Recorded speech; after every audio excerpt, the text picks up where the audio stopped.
Hey everyone, how's it going? Welcome to NoDQ&A video right here on NoDQ.com, as well as the YouTube channel and NoDQ&A videos affiliate, ringsidenews.com.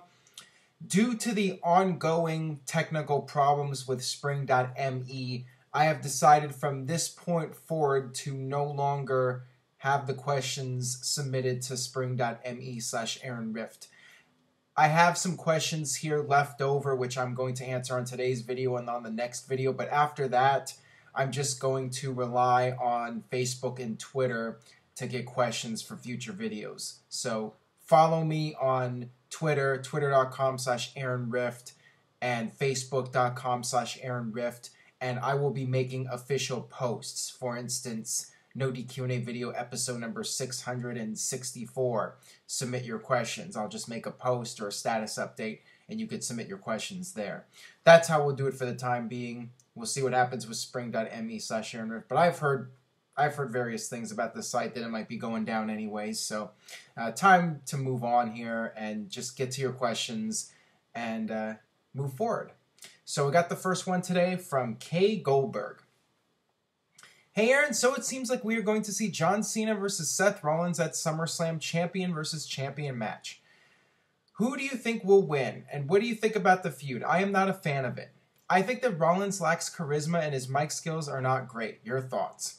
Well, I think a lot of people are going to disagree with you about Rollins lacking charisma, not having the mic skills. I think he's really strong on the mic. I feel that a lot of Rollins not being as credible as he should be is due to WWE's booking of him.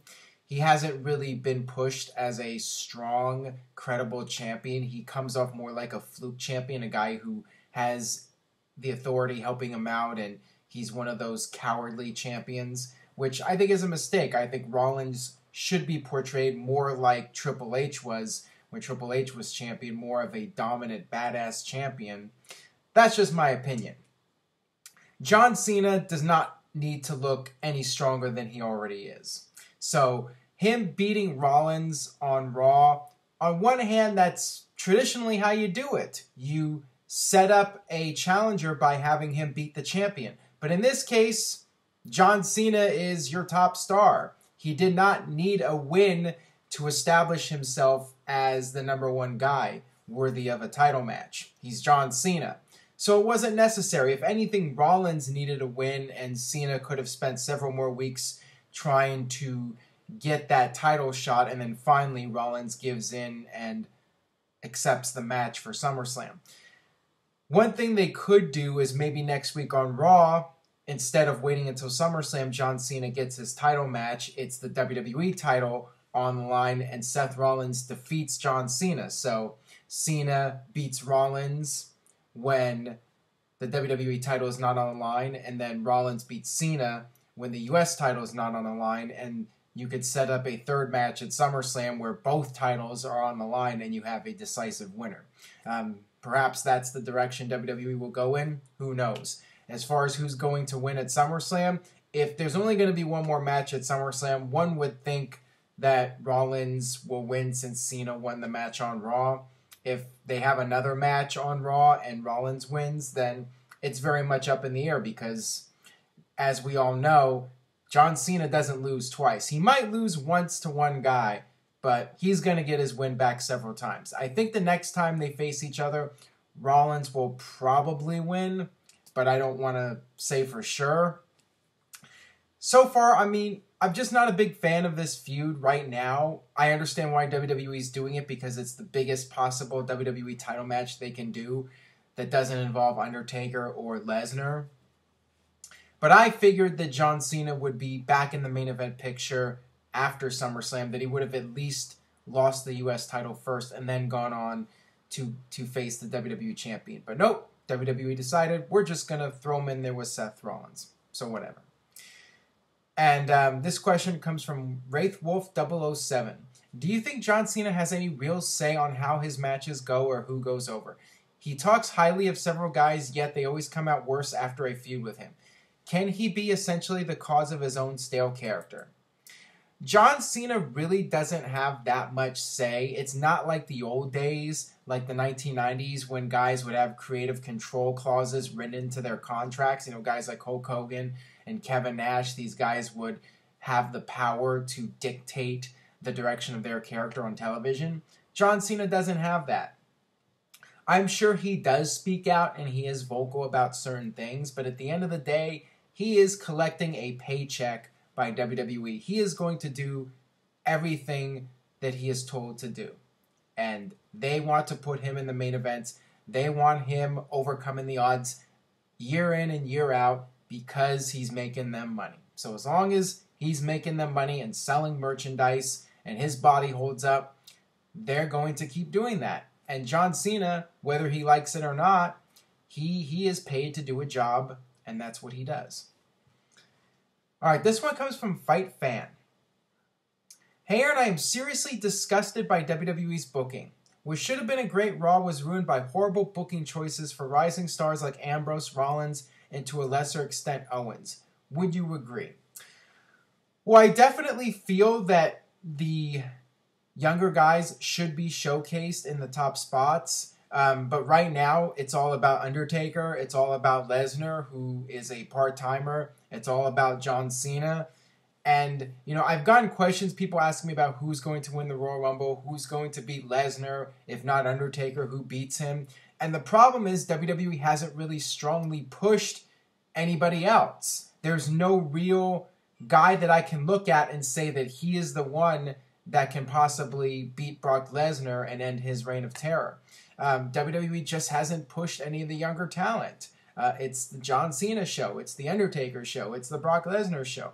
And people out there love it. I criticized Undertaker and Lesnar, and people got mad at me. So whatever. So, I mean, if you're going to complain about me criticizing Undertaker, then you really have no room to complain about the younger guys in the spot that they're in right now.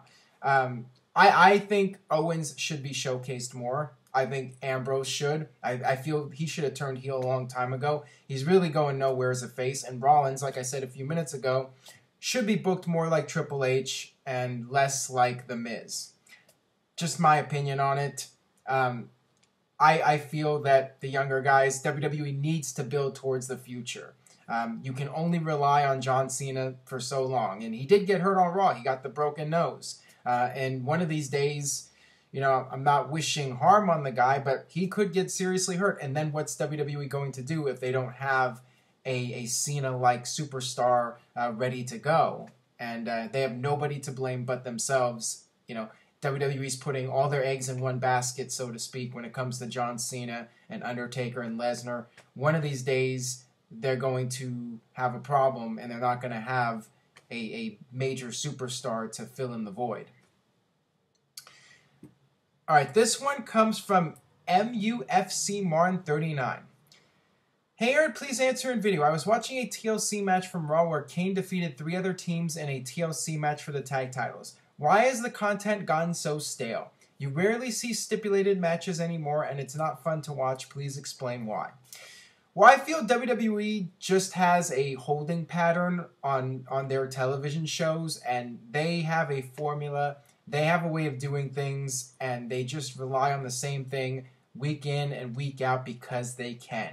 They have a very strong, loyal fan base that tunes in every week, and as long as they can remain consistent with those numbers, there's no real reason to change. It's not like the 1990s when you had WCW and WWE had to change things up. They had to take chances. It's not like that anymore. WWE is essentially a monopoly.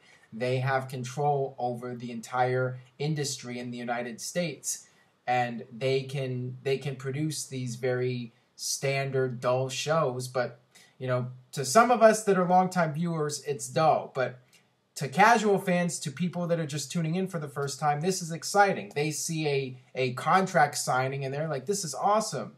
But for all of us that have watched maybe 100 contract signings over the years, it's nothing special. And the beat the clock segments and, you know, taking a singles match and having people interfere and turning it into a tag match. They do that same format every single week. And to us longtime viewers, it's just beyond stale. It's so dull. But WWE constantly draws in new viewers. You have younger kids out there sampling WWE for the first time, and you know they try to be a family-oriented product. And to those people, the WWE product is fresh and new. So what can I say? I mean, they can get away with producing the television that they produce. And as long as those numbers stay consistent, I don't see anything changing. All right, this one comes from Wrestling Do 95. Yo, Aaron, what are your thoughts on SummerSlam being a 4-hour network special? Well, I'm guessing that this is going to be 5 hours if you include the pre-show, because we've had 4-hour shows, including the pre-show, the 1 hour beforehand. So to me, it's essentially a 5-hour show. And it's getting ridiculous. I know WWE wants to elevate SummerSlam and make it a big deal, but adding an extra hour to it, I don't know. I think that's just overkill. I'm just so tired of just too much television to follow. I mean, that's just the way it is, and WWE is really oversaturating their product. It's hard to keep up on all this stuff, watching a 3-hour Raw, and then SmackDown, and then NXT, and then an extra hour for these specials, and they're doing more specials now, like the Beast in the East. I think it's too much, and it's hard to keep up on it. But once again, if it's not going to cost WWE more money to produce and it's more content for the network, they're going to do whatever they can to boost subscribers. And that's just the way it is. If it's not going to cost them too much money and they can find a cheap way to add more content to the network, then that's what they're going to do. All right, and then I got this question here from That Was My Fault, also regarding the 4-hour SummerSlams. Do you think we will see a 60-minute Iron Man match between Owens and Cesaro since SummerSlam is 4 hours? No, just kidding. Sadly, that will never happen. Do you think that they need 4 hours, though? Keep up the good work and have a nice day. Like I said, they do not need 4 hours, but for all I know, for all we know, maybe they are going to do a big match that's going to go on for a long period of time. Who knows? If they're adding more time to the key matches and it makes the matches better, then it's a positive. I don't think WWE should get in the habit of doing this. WrestleMania was special because they added the extra hour.